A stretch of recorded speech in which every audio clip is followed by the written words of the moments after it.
some of you may know I've been to Kuala Lumpur in Malaysia and Hanoi in Vietnam recently, and I've picked up a few tips I'd like to share. I don't like them to go to waste. My brother lives and works over there, and he gave me a couple of tips, and I thought, when I get back, I've got to do a video compiling all these tips. It's not a comprehensive list. There are many other things you should know about, but this is what I found out and what might be helpful to you. My brother told me, use smaller notes in both countries, because for some reason, a lot of people don't carry change, and you think, well, if I'm only using a note that's equivalent of a £5, $5, of course they're going to have change. You'll be surprised they don't. First things first, the Grab app. So when you get off the plane, you get a SIM. You can order a Grab taxi to get to your hotel or wherever you're going. You can also order food deliveries, shopping, etc. It's really handy, and you don't have to wait in the rain or the heat to hail a cab. I tried to give the local cab drivers a chance when I came out of a mall one day in Kuala Lumpur, and I told them the hotel, and they said, for that direction, you need to be on the other side of the road, as in a 4-lane dual carriageway. I went, okay, you had your chance. I'm just going to use Grab from now on. I would suggest, if you can, set it to pay in cash or a good credit card. I use my Barclays card. I used my NatWest Bank card for a while, and they kept blocking it because it was suspiciously low amounts. They kept going through, and I got really annoyed with it and stopped using it. So credit card or cash is the best setting. On another note with that, if you use your bank card, it might be as funny as mine. Vending machines, beam scooters, you're paying small amounts. And if you're consistently doing that, the bank may block your card, and you may have to text them and say, yes, it's me, constantly. Either use cash, use a credit card, or something like a Revolut card where you can preload the card with money. So I'm just going to say these tips are backwards and forwards between Vietnam and Malaysia, because some of them happened at the same time. Some of them I discovered on the first part of the journey instead of the last part. So just be aware of that. I will mention it though, obviously. What I noticed in both countries is you have to specify whether you want your hot drinks actually hot or cold, coffees or tea, because they actually enjoy a lot of these drinks cold. And at least 2 or 3 occasions, put the drink down in front of me and it was a cold coffee. And I felt embarrassed, but they didn't ask me. I put it on them. Thought, should I have said something? But no, they should have asked. I mean, it's their job. A weird little one in Hanoi, Vietnam, at least in Hanoi. I don't know any other parts of Vietnam. But when I went to change some cash, they said, you have £50 notes. They give you a slightly better rate. Only slightly. It's not significant. So if you only have 20s, don't worry about it. But for some reason, slightly better with £50 notes. So if you have $100 bills or $50 bills, same thing. If you stayed in an apartment like we did, which has a sky pool, not the apartment, the actual building, be sure not to sit on the edge, because a lot of them, like ours, had a notice up saying you will be fined by sitting on the edge of the infinity pool, which is dangerous. Many people weren't reading it, and the guards watch you like a hawk. And I saw many people being fined, and people tried to get out of it, and the guard made them open up their phones and checked, and you didn't have time to delete. And I actually remember telling a couple, I said, get off. She was posing. I said, get off there, the guards are watching. And he went, yeah, like I was being a job's worth, busybody. And I'm like, a £40 fine. Before you arrive in Kuala Lumpur, and probably the rest of Malaysia, you have to pre-fill out a digital arrival card, which we didn't have to do in Vietnam. Slightly annoying. You have to quickly get onto the Wi-Fi and fill one out before you get to the passport control. Good thing is, by the time you send it, it takes about 4 minutes. So if the queue's long enough, you can just fill it in while you're in the queue and send it, and it will come through, as at least it did with ours. But even the staff said it comes through pretty quickly. There's nothing too strict about it. Obviously, it's got to be accurate, but we just showed it to them. They had a quick glance and went, yeah, that's fine. And we're gone. So, and when we went to Kuala Lumpur, it was our main entry point into Asia. And then we were using it to go to Vietnam. And then we came back to Kuala Lumpur. And I thought, well, we already filled out the digital arrival card. Do we have to do it again? We were told yes. So twice it had to be done. So basically, every time you come into Kuala Lumpur, even if you've been away for a day, you still have to fill it in. Quick jump to Vietnam, Hanoi. The traffic does not stop for pedestrians. You just got to go for it. And I kind of like that. And I watched some people doing it just to learn the ins and outs. There's beeping all the time, beep, beep, beep. And I just think it's to warn people. It's not to show annoyance. It's just to say, hey, watch out, I'm coming, or I'm here. Watch out if you pull out and swerve. And you just go. And I watched a few people just step out and they go, bit of dodging about. And they came across and big smile on their face. So our hotel was near the Sword Lake, the famous Sword Lake in Hanoi. And I discovered too late that they close it at the weekends for pedestrians. They barricade it off so no traffic can get through. I didn't realize this until I'd ordered a cab, and I noticed on the Google Maps, the traffic is horrendous. And why are we stuck in it? And all these roads are clear. I could see the barriers. So I told the driver, just let me out here. And it was about half an hour walk back. So be wary if you are ordering a cab. And it did actually take ages to order a cab in the first place, because probably nobody was accepting it. Take that into consideration at the weekend. You might not get a cab, and you might not be able to get back to your hotel in a cab. So be wary of that if you have limited mobility, children, or you are, whatever, desperate for the loo or something. So I'm not going to go into detail with this particular story because I'm still angry about it. But Grab doesn't seem to let you add a destination on your journey. You can change it, but once you try to add something, I tried to add a destination and it made it the destination. And I ended up paying £6 equivalent to get out of the cab then and there before we'd even gone anywhere. A row with the driver. I tried to contact customer services. 2 weeks later, I got a reply. They're completely useless. It was only £6. And I just swallowed it because dealing with them was useless. They couldn't track the car's GPS. They were trying to say this, trying to say that. So just be aware, get the Grab cab to where you're going. And if you need to go on, then rebook it. It's the best advice I can give. Staying in Vietnam again, Hanoi. If you're going to see the mausoleum of Ho Chi Minh, they're quite strict on your dress and what you bring in. Now, somebody I knew was wearing shorts that were too short or a skirt that was too short. No. I had my huge Canon lens and camera for bird watching. It's not going to be used for taking photos or anything in there, but they weren't having it. They just did that.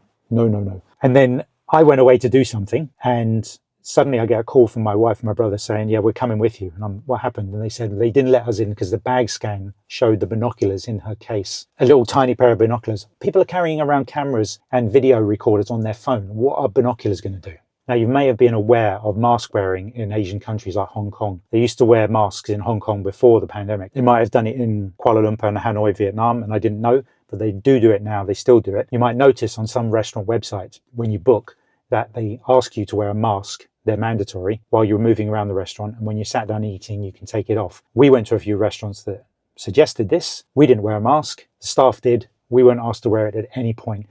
So I just think this information hasn't been updated on a lot of websites, so I wouldn't worry about it. In Hanoi, Vietnam, I'd say buy water in a supermarket. And when it comes to buying bottled water, you might think that buying it from the vendors on the street might be half the price of a supermarket. Fortunately, supermarkets are cheaper and the water is in a fridge. The vendors outside, the water is outside, sometimes in the direct sun. It could have been there for 3 or 4 weeks. So I'd suggest don't buy it from vendors outside. Kuala Lumpur driving, usually when I get to a country and I'm unsure if I want to drive there or not, within about 10 minutes I can tell. And in Malaysia, Kuala Lumpur, I knew that when I came back for the second round of the trip, I was going to hire a car very, very safe. Now, I consider myself an excellent driver. I've been taxi driving for over 25 years. I work in busy London. I know what I'm doing. I can deal with most situations. I would not hire a car in Vietnam. I might be able to do it. If I'm in the right mood, I could put up with it. Not a big deal. They're not maniacs, right? They're just trying to get about their daily lives. I would hire if I needed to, but maybe outside of Hanoi I would do it. But generally, I just stay away from driving anywhere near Hanoi. So let's pop to Kuala Lumpur Airport. When you first go through, they ask you to put your bag through the machine. And I was like, oh, this is interesting. We're going to have to take our belt and shoes off, laptops, etc. No, you just put the bag you're carrying or the bags through and walk through as you are. Why can't all airports be like this? This must be the modern era. How wrong I was. So you've done that quick bag check, brought your liquids through, you think everything's fine and dandy. And then you get to a passport control. Now, the first leg, when we went to Vietnam, we went into this left queue, which is the automated queue. On the right side, there was the snaking queue to be seen by a person. The automated queue had the flags above, which you could use your passport in. And we were through in about 10 minutes. No problem. So we just went through and thought that was normal. Now, on the leg coming back to London, we had to go through again. This time, a guard ushered us into the snaking manual reading one. And like sheep, we followed. And I thought, oh, we went in that one last time. And this one was taking ages. It seemed it was only going one person every sort of 5 minutes. And I could see this. I'd clocked someone with a red jacket and saw them moving like real fast. And you're in a foreign country. You're like, am I going to make a fuss? Am I going to get in trouble? And eventually I did lift the barrier and I just said, come with me. My wife kicked up a fuss, like, oh, don't make a fuss. I just said, let's go. And we were through in about 4 minutes. So whatever happens, if a member of staff tries to usher you into that one on the right-hand side, don't go into the automatic ones. All right, here's the kicker with the final bit of the Kuala Lumpur airport. You thought you'd got through the bag check. Not so. To get into the gate of the aircraft you're going on, you have to go through the full bag check. Everything comes out. Now, the problem here is you might have bought liquids and then they take it off you. No warning of that. I think you must just have to read up somewhere, buried in some frequently asked questions on the airport website. But you're going to lose your liquids. And I did ask them, I said, what happens if you buy duty free? And they said, it's sealed. So if you buy perfume or aftershave that's 300 milliliters, it's fine because it's sealed.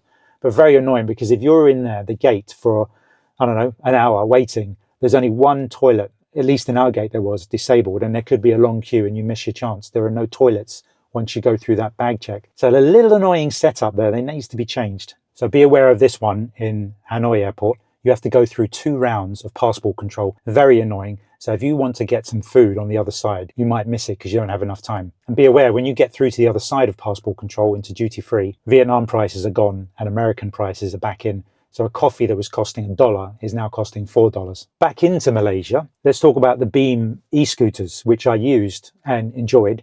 A couple of little issues I'll tell you about. Before you get on one and it moves, just check a few things, particularly the kickstand. There were 1 or 2 where I took off on the bike and the kickstand wouldn't stay up. So it scraped along the ground, reported it, etc. It's a faff. If you report it fast enough, they will send you a message saying it looks like you had a really short ride. We're just not going to charge you for it.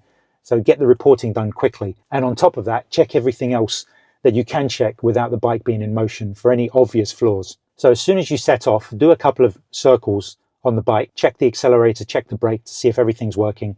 And if it's not, then report it and you should get your money back really quickly. Now, if you travel often, you'll know this. Don't ever change your money in a Western country before you get to Asia, America, Canada, UK. Get it done there. And do not, under any circumstances, do it in the airport. But you already knew that, didn't you? Now, in Kuala Lumpur, I just went to a shopping mall and their rate was so good. It was almost the actual exchange rate. I didn't have to go to any funny little booth or any backstreet place.